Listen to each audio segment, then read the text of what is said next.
Chers amis, ça fait bien longtemps que nous n'étions plus dans le dernier livre de la Bible, vous vous souvenez? J'ai vérifié dans mes notes, le dernier message était en mai. Donc c'était une pause de quelques mois. C'est aussi important. Mais il est temps de revenir, n'est-ce pas?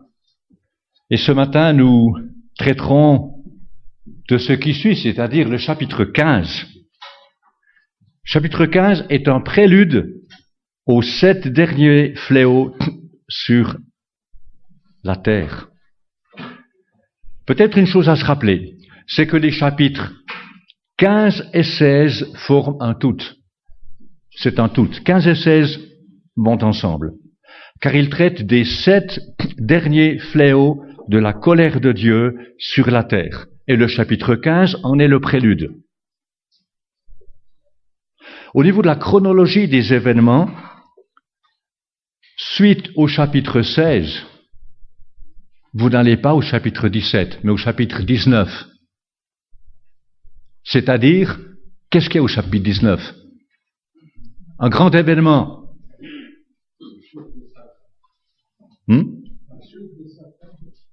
Oui, au chapitre 19, le plus important, le retour du Seigneur. On est en plein Armageddon, et le Seigneur revient et combat tous les ennemis. Il revient victorieux, et nous revenons avec lui sur la terre.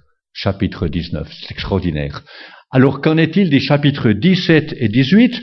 Rappelez-vous, ce sont 6 parenthèses qui donnent des informations importantes que nous devons savoir, mais on n'avance pas au niveau chronologique. Et donc, les chapitres 17 et 18, ça c'est un gros morceau, que nous verrons peut-être en début d'année prochaine, eh bien, traite de la chute de Babylone. Pour rappel, il y a 3 séries de jugements divins. Vous vous rappelez le chapitre 6? Ça fait longtemps, ça fait quelques années déjà. Chapitre 6, vous traitez des 7 sceaux. Une série de 7 jugements. Ensuite, le 7e sceau s'ouvre et qu'avez-vous? 7 trompettes. Suite aux 7 trompettes, la 7e trompette est annoncée et vous avez ce que nous verrons, les 7 coupes. Chapitre 17. Donc, les événements se déroulent de manière crescendo. Les 7 coupes, les derniers fléaux sont les pires. On pensait qu'on aurait vu des choses inimaginables avant, mais le pire se trouve dans les derniers fléaux. Là, tous les jugements sont globaux sur toute la terre. Personne n'échappe. Et suite, donc, comme on l'a dit, à la 7e coupe, merci Seigneur, c'est le retour du Seigneur. Mais je vous invite à lire maintenant le chapitre 15, il est court. Il est court.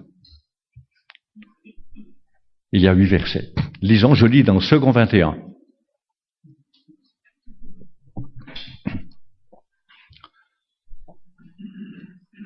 Puis je vis dans le ciel un autre signe grand, extraordinaire. 7 anges qui tenaient 7 fléaux, les derniers, car la colère de Dieu s'accomplit par eux. Je vis aussi comme une mer de verre mêlée de feu.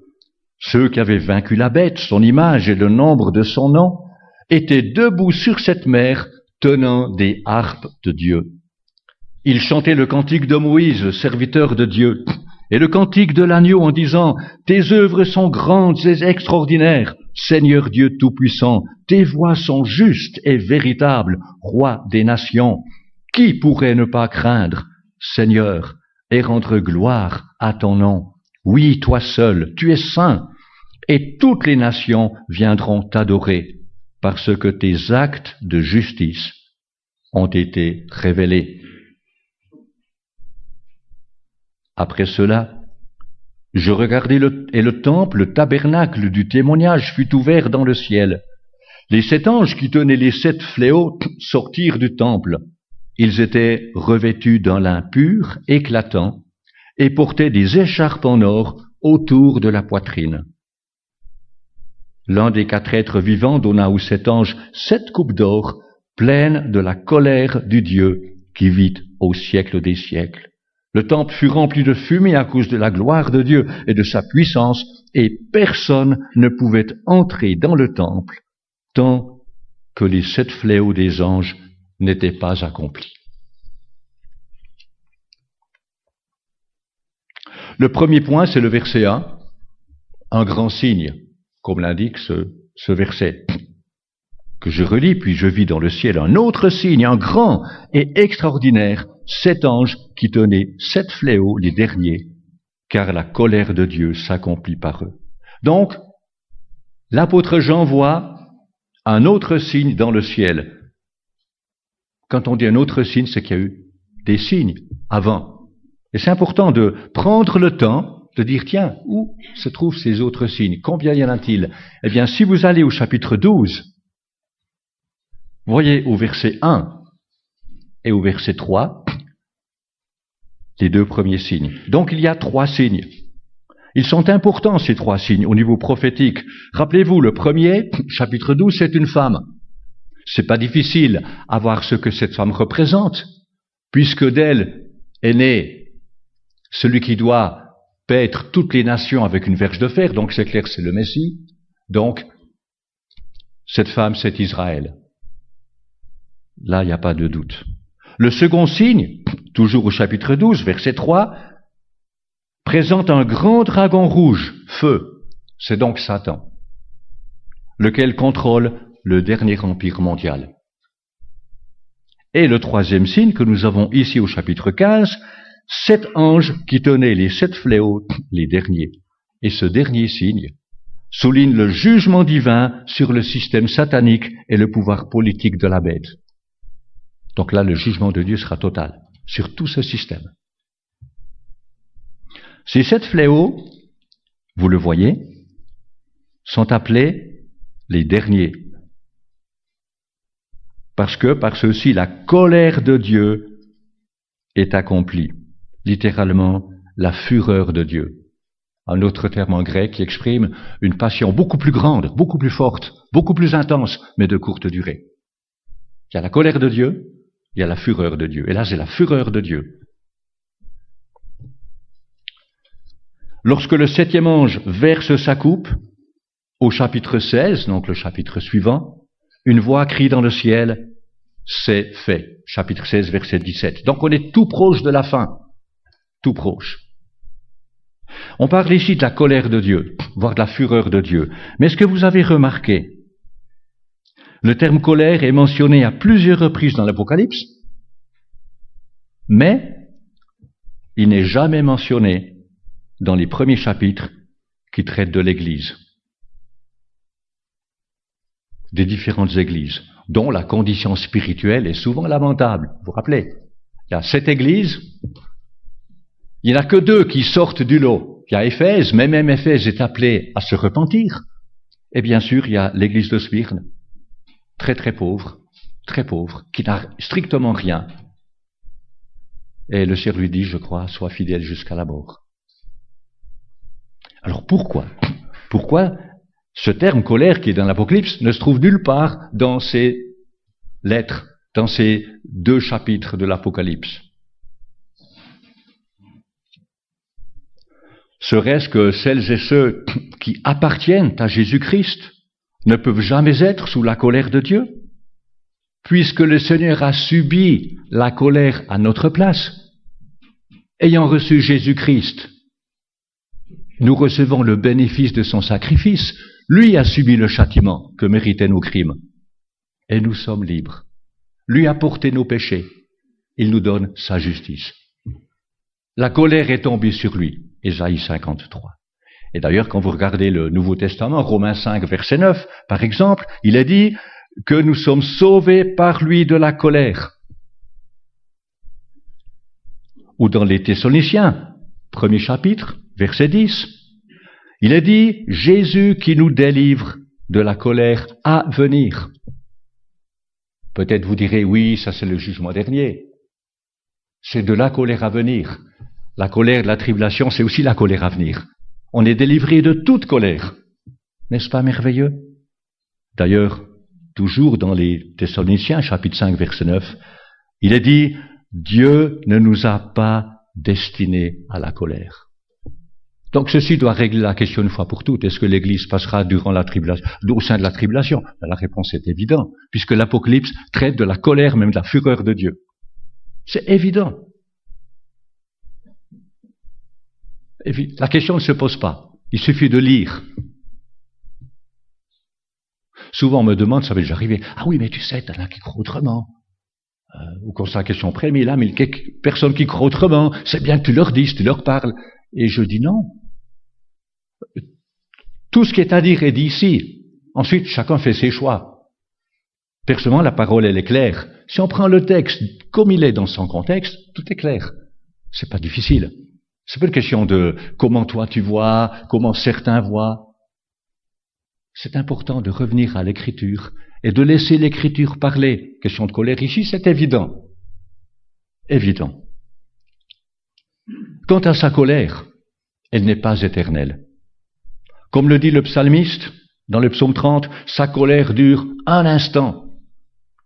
Ou le psaume 103, verset 9, il ne garde pas éternellement sa colère, mais quelle grâce, mes amis. Vous vous rendez compte, il y a eu 2000 ans déjà de grâce durant le temps de l'Église. Et sa colère, c'est quoi? 7 ans. En fait, 3 ans et demi, parce que c'est la grande tribulation où vraiment sa colère se manifeste. C'est très court. Mais je pense que face au retour prochain de Jésus-Christ, il est bon de mettre en pratique l'exhortation de l'apôtre Pierre. Et je vous lis ici ce que dit Pierre dans sa première épître, au chapitre 4, versets 7 à 8. Voilà ce qu'il nous dit. La fin de toute chose est proche, nous sommes d'accord. Soyez donc sages et sobres, afin de vous livrer à la prière. Et ce qu'il ajoute est important. Avant tout, ayez un amour ardent les uns pour les autres, car l'amour couvrira une foule de péchés. Un amour ardent, pas seulement un amour, mais un amour ardent les uns pour les autres. Voilà la caractéristique de l'Église de Jésus-Christ, un amour ardent. Voilà à mettre en pratique, alors que nous faisons face bientôt au retour du Seigneur pour son Église, avant la tribulation. Donc, premier point, un grand signe, 7 anges. Deuxième point, 2 cantiques. Nous lisons les versets 2 à 4. Je vis aussi comme une mer de verre mêlée de feu. Ceux qui avaient vaincu la bête, son image et le nombre de son nom étaient debout sur cette mer, tenant des harpes de Dieu. Ils chantaient le cantique de Moïse, le serviteur de Dieu, et le cantique de l'agneau en disant « Tes œuvres sont grandes et extraordinaires, Seigneur Dieu Tout-Puissant. Tes voies sont justes et véritables, Roi des nations. Qui pourrait ne pas craindre, Seigneur, et rendre gloire à ton nom? Oui, toi seul tu es saint, et toutes les nations viendront t'adorer, parce que tes actes de justice ont été révélés. » Peut-être vous rappellerez que la scène que voit Jean ici, nous l'avons déjà vue au chapitre 4. Au chapitre 4, il est dit, au verset 6, « Devant le trône, il y a aussi comme une mer de verre qui a la transparence du cristal. » De même, au chapitre 4, il y a les 4 êtres vivants. Par contre, ici, la mer, au chapitre 15, est mêlée de feu. Petite différence. Donc, Jean a dit qu'il a vu comme une mer de verre. Il n'a pas vu une mer ordinaire. Donc, le symbolisme est riche. Pensez au chapitre 4 qui parle de la transparence du cristal. Mais ça parle certainement de la sainteté de Dieu. C'est beau le cristal. Je ne sais pas si à midi vous allez boire dans des verres de cristal. Mais c'est beau, un beau verre de cristal. Cette luminosité, cette transparence, mais c'est clair, ça parle de la sainteté de Dieu. Dieu est saint, Dieu est lumière.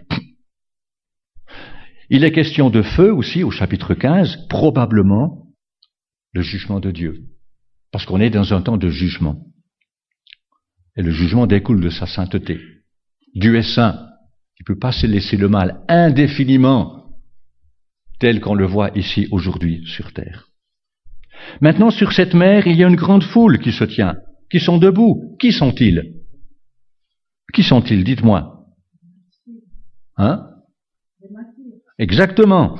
Les martyrs qui ont été tués par la bête. Relisez le chapitre 13, versets 5 à 8.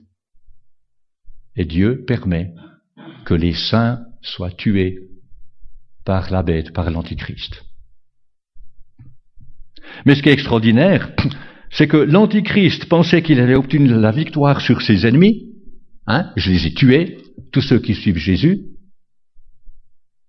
Et en réalité, que nous dit le texte? Ce sont les saints qui ont vaincu la bête. C'est ce que le texte dit, ceux qui avaient vaincu la bête. C'est magnifique. Attention aux apparences. Attention aux apparences. Et leur victoire consiste en ce qu'ils ont été fidèles jusqu'à la mort. Malgré les afflictions, malgré les tribulations, ils ont été fidèles jusqu'à la mort.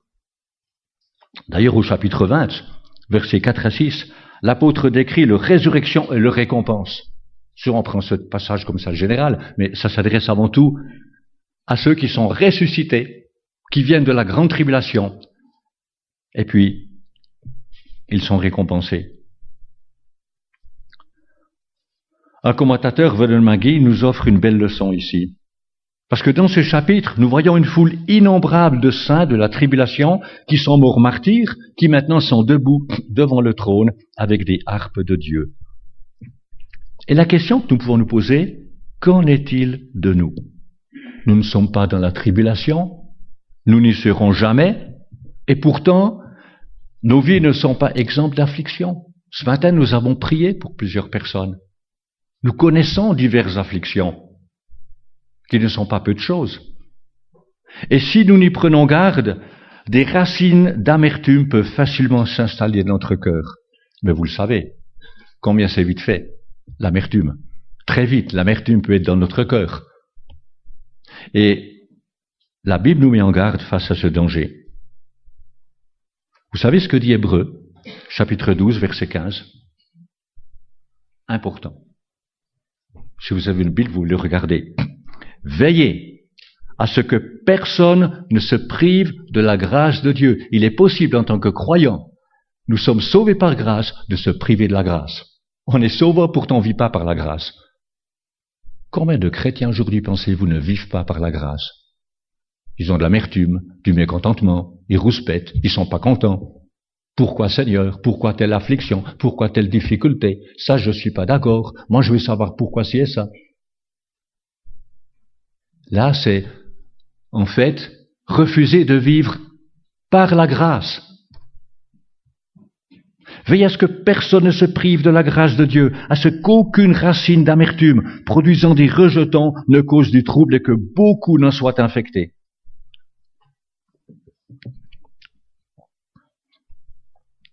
Je pense qu'ici-bas, il est pratiquement impossible de vivre sans que nous éprouvions ici et là de l'amertume, si on est honnête. C'est impossible.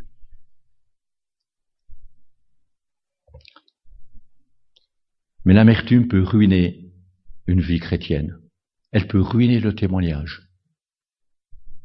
C'est pourquoi nous devons prier face aux circonstances de la vie, face aux afflictions, difficultés, qu'il n'y ait aucune racine d'amertume en nous.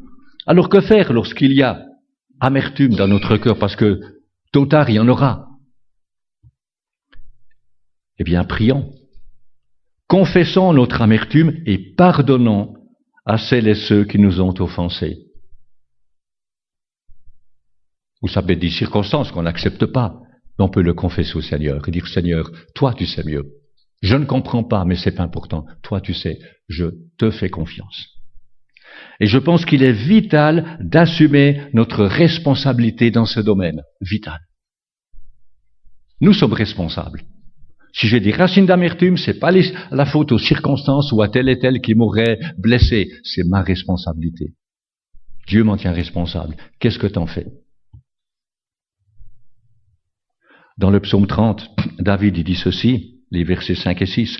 Chantez en l'honneur de l'Éternel, vous qui l'aimez, célébrez par vos louanges sa sainteté, car sa colère dure un instant, mais sa grâce toute la vie. Le soir arrivent les pleurs, Et combien souvent?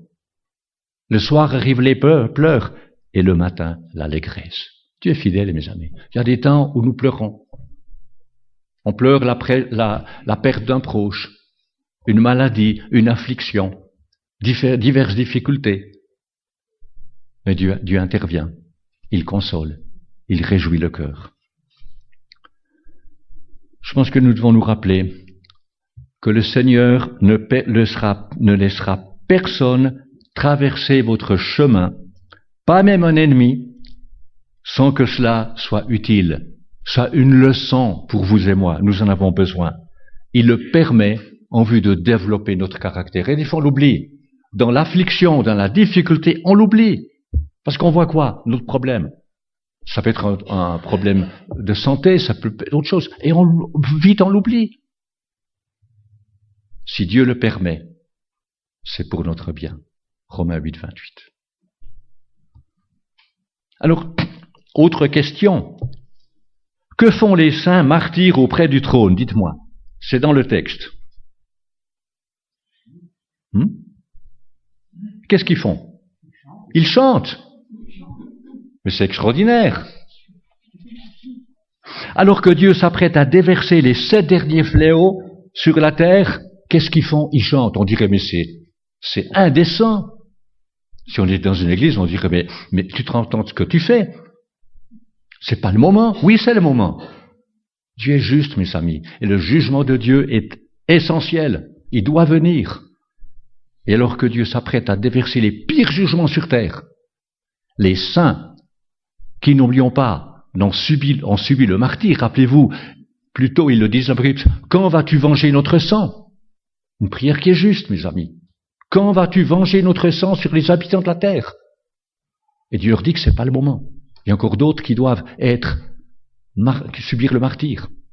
Maintenant, c'est le moment. Et ils chantent. Ils chantent. Que chantent-ils?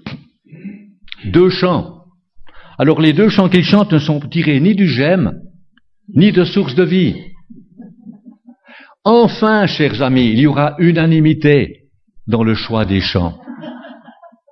Bon, on n'a pas grand problème ici, n'est-ce pas? Quelquefois des petites tensions, n'est-ce pas? Ça m'arrive.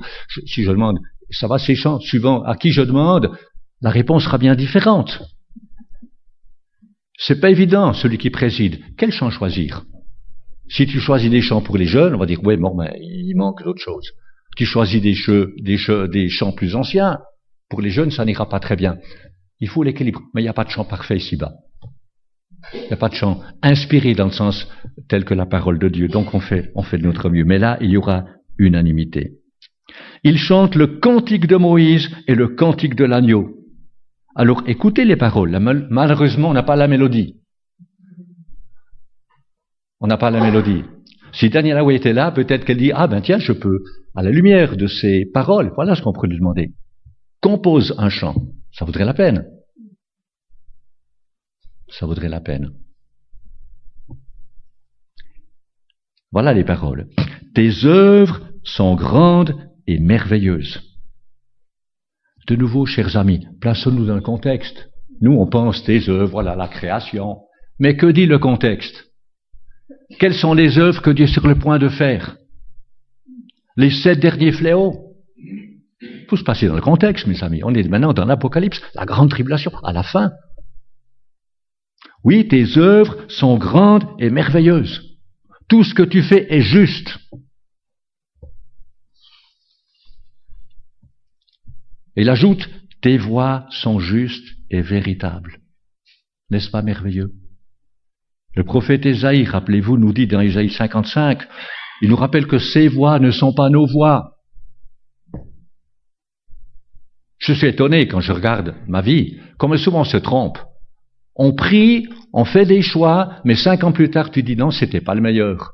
Parce qu'on est limité en tout, chers amis. Vous êtes d'accord? On fait souvent des choix, on fait au mieux. Au mieux selon les circonstances. On prie, mais on reste très très limité. Difficile de faire des choix pour les 20 ou 30 prochaines années.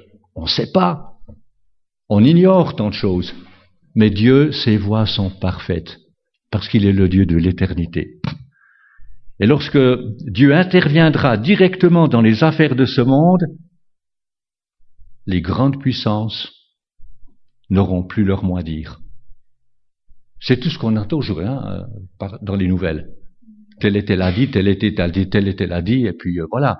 Mais en fait, où va-t-on? Qu'est-ce qu'on fait? C'est le Seigneur qui décidera. Ses voies sont justes et véritables. C'est lui maintenant qui va intervenir dans les affaires de ce monde. Et vous voyez dans le texte, lors de sa seconde venue, il sera le roi des nations. On pourrait, ça sera peut-être plus tard qu'on va le revenir. C'est une chose importante. Aujourd'hui, qu'est-ce qu'on essaie de faire, notre société? Le monde est un village globalisé. C'est la pire des folies, c'est la pire des rébellions contre Dieu. Dieu veut qu'on se disperse, que chaque nation soit distincte les unes des autres. Et nous, comme Babel, on veut s'unir.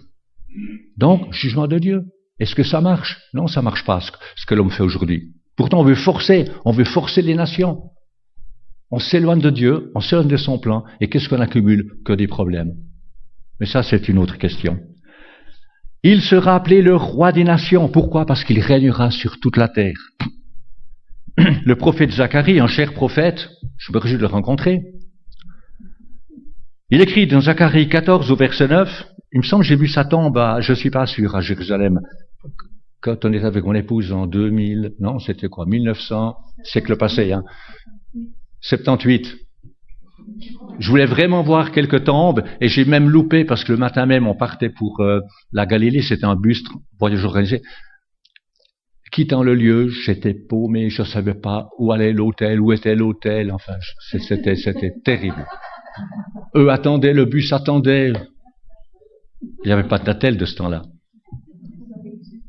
Mais voilà, le cher prophète Zacharie, qu'est-ce qu'il écrit au chapitre 14, verset 9?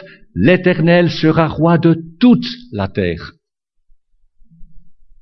Suite à Armageddon, il revient, ses pieds se posent sur le mont des Oliviers. Il établit son règne. Un peu plus loin, au verset 16, toujours dans Zacharie, il dit « Tous ceux qui resteront de toutes les nations venus contre Jérusalem monteront chaque année pour adorer le roi, l'Éternel des armées. » Extraordinaire. Il sera le roi des nations. Magnifique. Oui, lors de sa seconde venue, il libérera la planète Terre de l'oppression du prince de ce monde, lequel sera jeté dans l'abîme durant le règne du Messie sur terre. Maintenant, en revenant à ce chant de Moïse, beaucoup l'ont associé à l'Exode 15. Rappelez-vous, suite au passage de la mer Rouge, il y a eu un chant qui a été chanté. Certains pensent, c'est ce chant. D'autres pensent, c'est peut-être plus probable, que le cantique de Moïse, c'est celui qu'il a lui-même composé, que vous trouvez dans Deutéronome 32. Qui retrace la fidélité de Dieu envers Israël et le fait qu'il va réduire à néant ses ennemis. C'est bien possible qu'il s'agisse de ce passage. Quant au cantique de l'agneau, il nous rappelle que Jésus, le Messie, sera l'objet de l'adoration universelle. Rappelez-vous, le chapitre 5 en parle.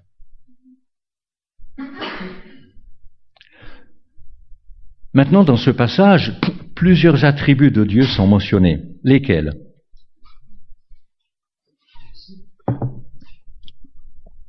Tout d'abord, il est le Tout-Puissant. Il est juste, il est véritable, il est saint. Quand on réfléchit à ces termes, le Dieu que nous servons, le Tout-Puissant, celui qui est juste, celui qui est véritable, celui qui est saint, nous pouvons comprendre l'interpellation du verset 4. Qui est reprise du prophète Jérémie. C'est une interpellation qui est essentielle. Qui ne te craindrait, Seigneur, et ne glorifierait ton nom? Quand on comprend qui est Dieu, le Tout-Puissant, celui qui est juste, qui est véritable, qui est saint, qui ne te craindrait, Seigneur, et ne glorifierait ton nom? Vous le savez, de nos jours, il n'y a que peu de crainte de l'Éternel, malheureusement même parmi les croyants. Il y a peu de crainte de l'Éternel. L'accent a tellement été mis sur l'amour de Dieu, et certainement ça doit être dit et proclamé, mais au détriment que Dieu est aussi lumière, il est saint.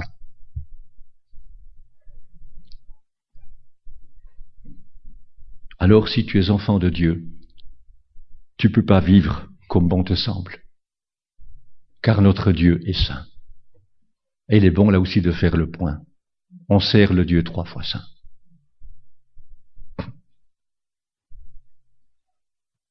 Le texte ajoute, toutes les nations viendront t'adorer. Impensable aujourd'hui. Alors que la plupart des nations ne veulent rien savoir de Dieu. Toutes les nations viendront t'adorer.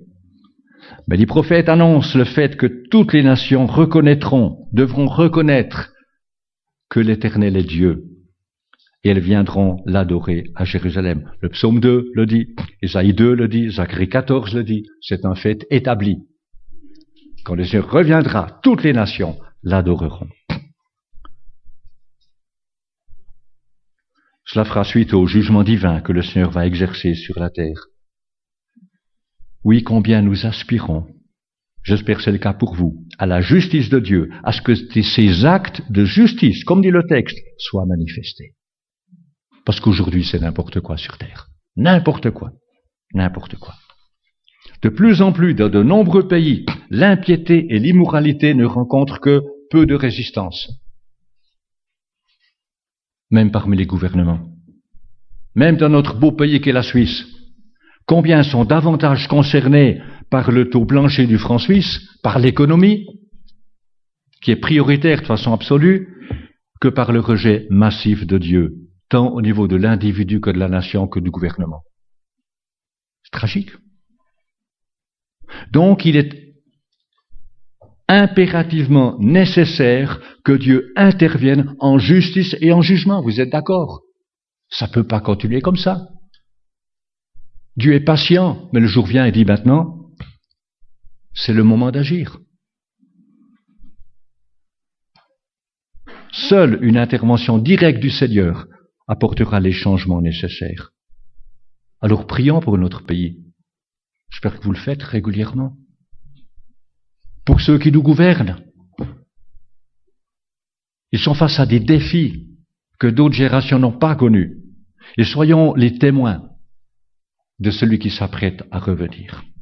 Eh bien, nous passons au dernier point. Troisièmement, 7 anges. Ce sont les versets 5 à 8. Après cela, je regardai, et le temple, le tabernacle du témoignage fut ouvert dans le ciel. Les 7 anges qui tenaient les 7 fléaux sortirent du temple. Ils étaient revêtus d'un lin pur, éclatant, et portaient des écharpes en or autour de la poitrine. L'un des 4 êtres vivants donna aux 7 anges 7 coupes d'or, pleines de la colère du Dieu qui vit au siècle des siècles. Le temple fut rempli de fumée à cause de la gloire de Dieu et de sa puissance, et personne ne pouvait entrer dans le temple tant que les 7 fléaux des anges n'étaient pas accomplis. Alors que voit l'apôtre Jean? Eh bien, il voit le lieu saint du tabernacle ouvert dans le ciel, ce qui veut dire que le rideau qui sépare le lieu saint du lieu très saint était ouvert. Il est appelé le tabernacle du témoignage. Pourquoi? Parce qu'il y a les 2 tables de la loi qui contiennent les 10 commandements. Dieu a parlé. Dieu agira toujours selon sa parole, selon l'Écriture. Les 7 anges sortent du sanctuaire avec les 7 fléaux. Leur habillement, extraordinaire, de l'impur, parle de pureté. Quant à leurs écharpes en or, eh bien, elles reflètent la gloire divine. Ces anges qui servent le Dieu 3 fois saint. C'est extraordinaire. Le fait que les 7 anges sortent du sanctuaire de Dieu est important, parce que cela indique que les jugements à venir découlent de la sainteté et de la justice de Dieu. C'est pas que Dieu se met en colère, toi qui dire, maintenant j'en ai marre, on va liquider. Non. Ça sort de la sainteté et de la justice de Dieu. Dieu est entièrement juste, entièrement saint dans ses jugements. Et nous devons l'adorer et le louer aussi pour ses jugements. Les 7 anges reçoivent de l'un des 4 êtres vivants, il est dit, 7 coupes d'or pleines de, littéralement donc, de la fureur du Dieu qui vit au siècle des siècles. Donc ces coupes contiennent les derniers jugements de la grande tribulation. Alors que les anges sortent du sanctuaire, celui-ci est rempli de fumée à cause de la gloire de Dieu et de sa puissance. Rempli de fumée. La Bible relate d'autres occasions où le lieu où Dieu s'est manifesté a été rempli de fumée. Vous vous souvenez? Quelles autres occasions? Je pense à 2 en tout cas. Pardon? Exactement, au Sinaï. C'est extraordinaire. Lorsque Dieu a fait alliance avec le peuple d'Israël au mont Sinaï, le peuple s'est avancé au bas de la montagne et Dieu est descendu sur la montagne. Et l'Écriture dit dans Exode 19, le mont Sinaï était tout enfumé parce que l'Éternel y était descendu au milieu du feu. Cette fumée s'élevait comme la fumée d'une fournaise et toute la montagne tremblait avec violence. On comprend que le peuple était très effrayé. Ça se comprend. Nous l'aurions aussi été. Et c'est là que Dieu a donné les 10 commandements à Israël. Et Dieu avait averti le peuple que tout homme qui touchera la montagne sera puni de mort. On ne s'approche pas de Dieu n'importe comment. Le Dieu glorieux et tout-puissant est inaccessible à l'homme pécheur. Mais il y a un autre épisode, un prophète, le plus grand des prophètes, l'évangéliste de l'Ancien Testament, Ésaïe.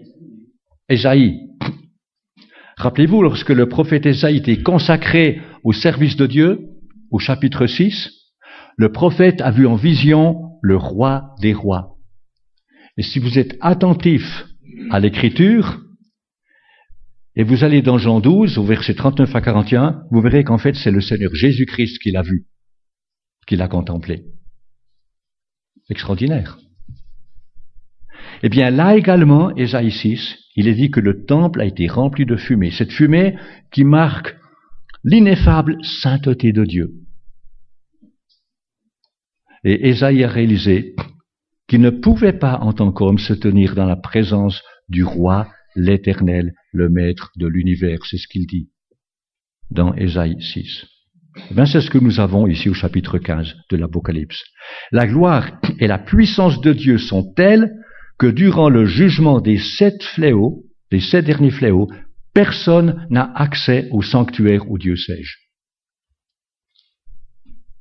Et le dernier verset de ce chapitre dit, personne ne pouvait entrer dans le temple tant que les 7 fléaux des 7 anges n'étaient pas accomplis. Est-ce que vous vous rendez compte ce que ça signifie? Cela signifie que désormais personne, aucune intercession ne pourra empêcher la colère de Dieu de s'abattre sur les habitants de la terre. Les 7 fléaux doivent s'abattre. Personne ne peut intercéder. Personne. C'est dur, hein? Le temps vient où personne ne peut intercéder. Il faut que le jugement arrive. Et les pires jugements sur cette terre, de ceux qui, attention, qui s'obstinent à rejeter Dieu, qui s'obstinent à servir Satan, qui s'obstinent à faire le mal, vivre dans l'immoralité, et qui ne veulent rien de Dieu, et qui s'endurcissent. Et c'est ce que nous verrons au chapitre 16. Une remarque, ces derniers jugements ne sont pas l'œuvre des hommes ou de Satan. Quelquefois ça a été dit, ouais, les jugements de l'Apocalypse, c'est l'homme qui se punit avec la guerre atomique. Ça n'a rien du tout à voir avec ça. Ils sont le résultat de l'action directe de Dieu le Père et de son Fils Jésus-Christ. Rappelez-vous, à la fin du chapitre 6, ce que disaient les hommes. Ils disaient aux montagnes et aux rochers, tombez sur nous et cachez-nous loin de celui qui est assis sur le trône et loin de la colère de l'agneau. En effet, le grand jour de sa colère est venu et qui peut résister? Les hommes réaliseront, c'est Dieu lui-même qui est en colère. Les jugements viennent de Dieu, viennent du trône de Dieu. du Dieu 3 fois saint. Qu'en est-il de nous, ces enfants? Comment devrions-nous vivre en ces derniers jours? L'apôtre Pierre, dans sa première épître, nous exhorte, et je termine par ces mots, vous pouvez regarder dans votre Bible, c'est dans 1 Pierre 1 que je lis, 1 Pierre, chapitre 1.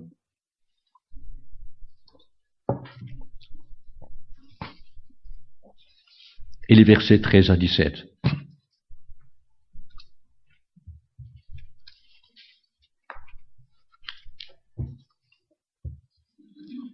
C'est pourquoi, tenez votre intelligence en éveil, soyez sobre et mettez toute votre espérance dans la grâce qui vous sera apportée lorsque Jésus-Christ apparaîtra. En enfants obéissants, ne vous conformez pas aux désirs que vous aviez autrefois, quand vous étiez dans l'ignorance. Au contraire, puisque celui qui vous appelait est saint, vous aussi, soyez saints dans toute votre conduite. En effet, il est écrit, vous serez saints, car moi je suis saint. Et si c'est comme un père que vous faites appel à celui qui juge chacun conformément à sa manière d'agir sans faire de favoritisme, conduisez-vous avec une crainte respectueuse pendant le temps de votre séjour sur terre. Mes amis, on a un travail.